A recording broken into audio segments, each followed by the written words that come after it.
got some notes here on page 3. Oh, by the way, so what's happened here is Johnny has grabbed his bike. Spike is getting spun around like a madman, and Johnny's doing somewhere close to 40 kilometers per hour out at Spanish Banks. And at that point in time, he looks down and he sees this little spider on his handlebars, waving its frantic arms. And he has an accident. He spills over the curb and ends up in the turf. And we pick up at that point where we say, lifting his grimy chin from the turf, Johnny tried to focus on the surroundings. He was beginning to recognize the freighters out on the bay when a bright glint of golden light shot up from the wet grass. He reached out, still dazed, and grabbed a small metal object. It was a key, pure gold and delicately handcrafted. Despite a throbbing head, he instinctively felt that some special good fortune had come his way. During the spill off the curb, Spike had leaped onto Johnny's collar, which turned out to be an injury-free zone for which he was very thankful.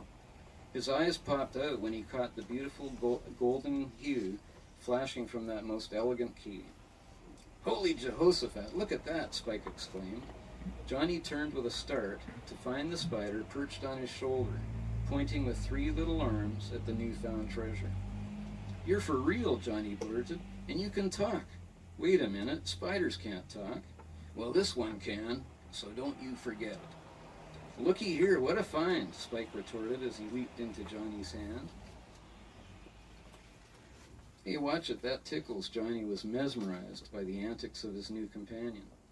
"I was just getting a closer look. By the way, my name's Spike." He pointed to Johnny's bike. "And who taught you how to ride that thing anyhow?" Spike was assuming a more confident tone, considering he was, after all, the boy's elder. "It ain't a thing, and I ride fine. It's not every day you find a spider waving to you from your handlebars." "You threw me for a loop," replied Johnny. "Did it ever occur to you how many loops you threw me for?" exclaimed Spike. "Why, a high-speed Ferris wheel couldn't match the commotion you created. Next time you hop on that machine of yours, give me fair warning, will you?" "How was I supposed to know a talking spider was living in the spokes of my front wheel?" "Why would you choose a spot like that?" inquired Johnny. Spike became quite twitchy and replied, "That's nobody's business but my own. And I ain't moving.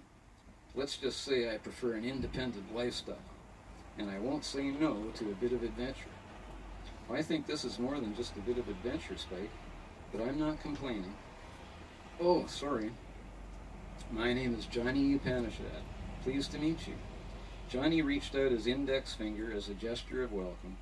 Spike sent out 4 of his most able appendages and placed them on Johnny's finger. A quick up-down motion, and the formality was complete.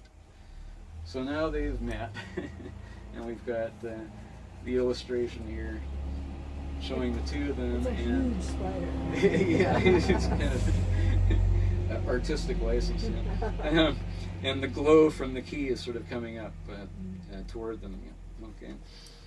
And so that key is going to send them into an adventure. They're going to bump into these other characters. We've got Earl Stubbs, better known as the Fat Man, and Manjinder, who's driving the taxi cab, and he gets sort of drawn into the whole adventure against his will.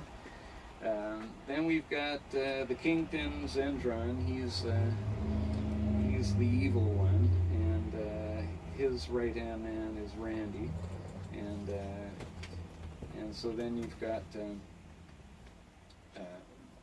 what happens is there's a chase scene, and we move further into the story. I don't want to tell you everything, and I'm just going to